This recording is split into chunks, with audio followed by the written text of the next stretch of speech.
Hi friends, ഞാനിവിടെ കുറച്ച് variety fruits നിരത്തി വെച്ചിട്ടുണ്ട്. അതിപ്പോൾ വെറൈറ്റി ഫ്രൂട്ട്സ് എന്നൊക്കെ പറഞ്ഞിട്ട് മുഴുവൻ ഓറഞ്ച് ആണല്ലോ എന്നായിരിക്കും വിചാരിക്കുന്നത് അല്ലേ? അതെ, ഇത് ഓറഞ്ചിൻ്റെ കുറച്ച് വെറൈറ്റീസ് ആണ്, അതായത് സിട്രസ് ഫ്രൂട്ട്സിൻ്റെ വെറൈറ്റീസ്. പണ്ടൊക്കെ നമ്മുടെ നാട്ടിൽ ഓറഞ്ച് മാത്രമായിരുന്നു ഉണ്ടായിരുന്നത്, പിന്നെ മുസമ്പിയൊക്കെ വരാൻ തുടങ്ങി. പക്ഷേ ഇപ്പോൾ ഈ കാറ്റഗറിയിൽ കുറേ ഫ്രൂട്ട്സ് നമുക്ക് ഇവിടെ അവൈലബിൾ ആണ്. അപ്പം നമുക്കിത് ഓരോന്നായിട്ടെടുത്തൊന്ന് പരിചയപ്പെടാം. ഇത് നമ്മുടെ സ്വന്തം ഓറഞ്ച്. സീസൺ അല്ലാത്തത് കൊണ്ട് നല്ല പഴുത്തത് കിട്ടിയില്ല. ഓറഞ്ചിൻ്റെ പ്രത്യേകത ഈസി ആയിട്ട് തൊലി പൊളിച്ചെടുക്കാൻ പറ്റുമെന്നുള്ളതാണ്. മോസ്റ്റ് കോമൺ ആയിട്ടുള്ള സിട്രസ് ഫ്രൂട്ടാണിത്. വൈറ്റമിൻ സി കൂടുതൽ ഓറഞ്ചിലാണുള്ളത്. അടുത്തത് മുസമ്പി. ഇതിന് ഓറഞ്ചിനേക്കാൾ സൈസ് കുറവായിരിക്കും, പക്ഷെ നമ്മുടെ നാട്ടിലെ ചില കടകളിൽ ഇതാണ് മുസമ്പി എന്ന് പറഞ്ഞ് വിൽക്കുന്നത്. ആക്ച്വലി അതല്ല, ഈ കാണുന്നതാണ് മുസമ്പി. ഇത് ഓറഞ്ച് പോലെ ഈസി ആയിട്ട് തൊലി പൊളിച്ചെടുക്കാൻ പറ്റില്ല. ഓറഞ്ചിനേക്കാൾ പുളി കുറവായിരിക്കും, പക്ഷെ നല്ല പഴുത്ത മുസമ്പിക്ക് ഓറഞ്ചിനേക്കാൾ സ്വീറ്റ്നെസ് കൂടുതലായിരിക്കും.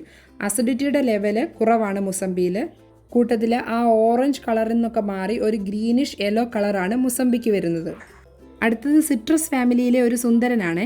ചിലയിടത്ത് ചൈനീസ് ഓറഞ്ച് എന്നും ചിലയിടത്ത് ഓറഞ്ച് ഇമ്പോർട്ടഡ് എന്നും ഒക്കെ എഴുതി വെച്ചിരിക്കുന്നത് കാണാം. ചിലർ ഇതിനെയാണ് മുസമ്പി എന്ന് വിളിക്കുന്നത്, പക്ഷേ ഇത് മുസമ്പി അല്ല. പക്ഷേ മുസമ്പി പോലെ തന്നെ തൊലി പൊളിക്കാൻ പാടായതുകൊണ്ട് ഞാൻ ഇതിങ്ങനെ കട്ട് ചെയ്താണ് കഴിക്കാൻ എടുക്കുന്നത്.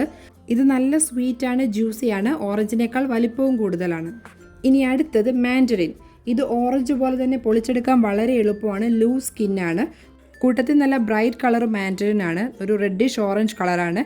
ഇതിൻ്റെ രുചി ഇച്ചിരി ഡിഫറെൻ്റ് ആണ്, നല്ല സ്വീറ്റ്നെസ്സും ഉണ്ട്.